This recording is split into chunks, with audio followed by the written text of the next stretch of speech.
This documentary contains discussions of real criminal cases, including violence and disturbing subject matter. The purpose of this program is to inform and educate the public, not to glorify or promote criminal behavior. All individuals are presumed innocent until proven guilty in a court of law. Some names and details have been taken from public court records and news sources. Viewer discretion is advised. Okay, I cannot go in the execution chamber and die in the execution chamber as a liar. And I cannot go in the execution chamber and be executed under the devil. I have to come clean and cleanse my spirit in the name of Jesus Christ. She didn't deny the murders. She didn't ask for forgiveness. She asked the state of Florida to kill her. Aileen Wuornos murdered 7 men and told the court, "I killed them in cold blood. I know what I'm doing." Police found her victims shot in the back, dumped in remote forests, their belongings stolen and scattered for miles. America would call her a monster. But before she became one of the most infamous serial killers in history, Aileen Wuornos was a runaway child, a teenage mother, and a woman living on the streets. This is not the story you saw in movies. This is the story the court records reveal. From her childhood, to her first kill, to the day she was executed. It was living hell. That's why I went to Florida. Living hell. Yeah. Yeah. I mean, you know, sleeping in the snow, sleeping in snowy weather in a vehicle on cinder blocks at Richie's house, sleeping with no blanket. I think I had one blanket and one pillow. It's ice cold outside. That's when I said, well, I gotta go down to Florida or something now. Because I was sleeping in the snow. To understand how Aileen Wuornos became a serial killer, you have to go back to the beginning. Before the murders, before the confessions, before the courtroom, to a little girl growing up in Michigan with no parents and nowhere to belong. Aileen Carol Wuornos was born on February 29, 1956, in Rochester, Michigan. Her father was a convicted child molester who would later die by suicide while in prison. Her mother abandoned Aileen and her brother when Aileen was still an infant. The children were taken in by their grandparents and raised as their own. For years, Aileen believed her grandparents were her parents. It was not until later in childhood that she learned the truth, that her biological mother had given her away. This revelation planted a seed of resentment that never left her. Family members later described Aileen as volatile from an early age. She was known for explosive anger, defiance, emotional instability. Constant arguments. She struggled in school and became truant. By the age of 12, she had begun running away from home regularly. There were no counselors, no therapy, no intervention, only punishment and rejection. At just 13 years old, Aileen became pregnant. She hid the pregnancy for months. When it was discovered, she was sent to a home for unwed mothers. Her son was born and immediately put up for adoption. She never saw him again. This moment would haunt her for the rest of her life. The pregnancy became another abandonment, another reminder that she was unwanted. Shortly after returning home, her relationship with her grandparents collapsed. She became more rebellious, more violent, more unstable. By the time she was 15 years old, Aileen left home permanently. This time, she never came back. Aileen became homeless. She lived in the woods. She slept in abandoned cars. She survived through theft and prostitution. Her teenage years were marked by hunger, alcohol abuse, sexual exploitation, violence. She was arrested repeatedly for petty crimes. She was sent to juvenile detention facilities and later adult jails.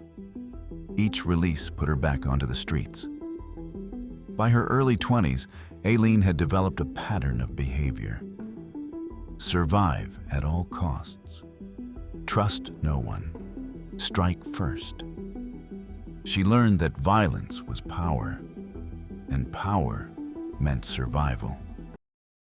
In the late 1970s and early 1980s, Wuornos drifted across the country. Her criminal record grew. Armed robbery, assault, disorderly conduct. Theft.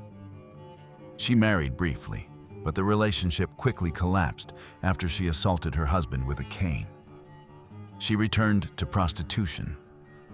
By the late 1980s, she was living in Florida and working as a highway sex worker. This would become the hunting ground for her crimes. Ma'am, would you tell us your full name, please? Tyra Jolene Moore. In 1986, Aileen met Tyria Moore. The two became romantically involved. For Aileen, Tyria represented something she had never had: stability, love, belonging. They lived together in cheap motels and wooded campsites. Aileen supported them financially through prostitution and theft. She became obsessed with keeping Tyria safe and close. Later, she would say, "I did it because I was afraid we would lose everything." Her desire to protect this relationship would become part of her justification for murder. Richard Mallory was not self-defense. Richard Mallory I killed, and I needed his wheels to move the stuff, and he had the right amount of money I needed to move into the apartment. So in December 1989, Richard Mallory picked up Aileen Wuornos while she was hitchhiking. They drove to a remote area. Wuornos later claimed he tried to rape her and that she acted in self-defense. But evidence revealed Mallory was shot multiple times. His body was dumped in a wooded area. His car was stolen. His belongings were pawned. Police would later determine this killing did not match self-defense. It matched execution. This was the beginning of a pattern. Over the next year, more men disappeared. Each killing followed the same structure: hitchhiking, isolation, gunshots, theft, abandonment. Victims included Cordachi, Troy Burris, Charles Humphrey, David Spears. All were found shot multiple times. All were dumped in remote wooded locations. Their vehicles were stolen. Their belongings were pawned. Aileen Wuornos was no longer surviving. She was hunting. By 1990, Aileen Wuornos had crossed a line she could never return from.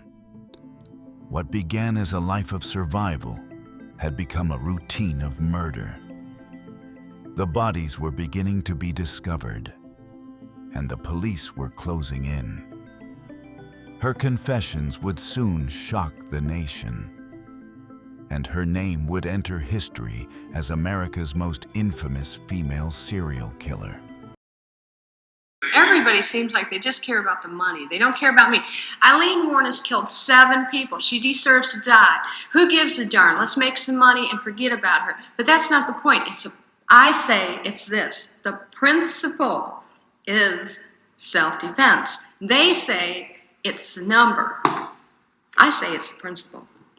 In January 1991, police arrested Aileen Wuornos at a biker bar in Florida. She did not resist. She did not flee. She was taken into custody without incident. At the station, she agreed to talk. What followed was one of the most chilling confession tapes in criminal history. Killing 7 men. Everybody's looking at the number. Does that not... You I killed look at 7 the number. men, 7 strangers. Does that not make you a serial killer? So I didn't kill them every day, did I? Did I go out there every day and say, I'm going to kill? If I did, there would Well, be no, hundreds. it took you 12 months. Yeah. And that's a hell of a lot of men I went through before the next jerk came along, and I used protection, like a condom. So From AIDS. it was self-defense. Yeah. Wuornos initially claimed she did not remember the murders. She said she was drunk. She said she blacked out. But as the interrogation continued, her memory returned. She described luring men into the woods. She described pulling out her gun. She described shooting them. When news broke that the serial killer was a woman, the country was stunned. Female serial killers were rare. The story dominated national headlines. Photographs of Wuornos appeared everywhere. She was portrayed as a monster, a victim, a symbol of rage. The public tried to understand how a homeless prostitute became a serial killer. But the court would focus on one thing only: the evidence. We talked about sex and... And then you agreed to take your clothes off. You took your clothes off. And that was usual for you, wasn't it? I always usually took my clothes off first with any guy, and just because, I mean, that is if we're doing sex for an hour, you know, it's not with head or anything, just for an hour. All right. Then according to your first statement to Detective Forzeva, Wuornos was charged with multiple counts of first-degree murder and armed robbery. Each case was tried separately. She pleaded guilty in several of them.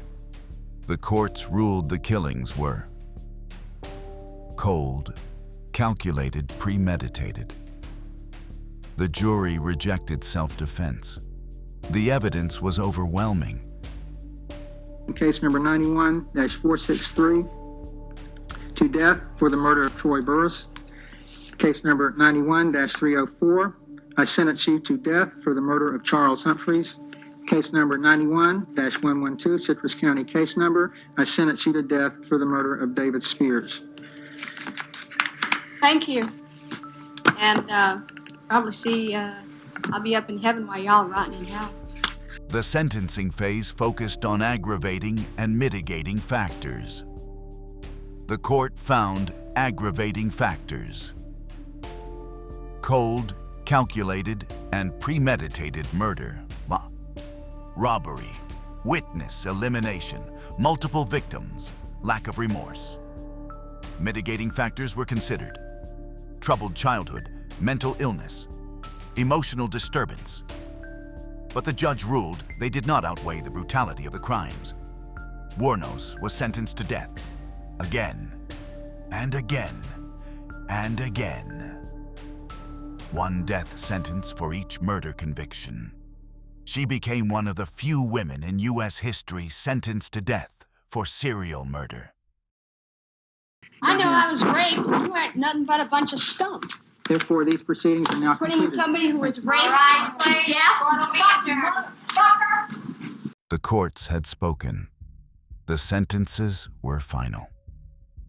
Only one chapter remained: the day Aileen Wuornos would die. In October 2002, the state of Florida scheduled Aileen Wuornos' execution. She refused further appeals. She declined clemency. She said she was ready. In her final days, she made strange statements about religion and science fiction. She believed she would return after death. Her behavior unsettled prison staff. But legally, she was deemed competent. On October 9, 2002, Aileen Wuornos was executed by lethal injection. She was 46 years old. Her final statement shocked the nation. "I'd just like to say I'm sailing with the rock, and I'll be back like Independence Day with Jesus, June 6th. Minutes later, she was pronounced dead. One of the most infamous criminals in American history was gone. Aileen Wuornos did not die as an innocent victim of circumstance. She died as the author of her own confession. Her story is one of abandonment, rage, and irreversible choices. From a broken childhood, to a trail of bodies, to an execution chamber. This is the true story of Aileen Wuornos.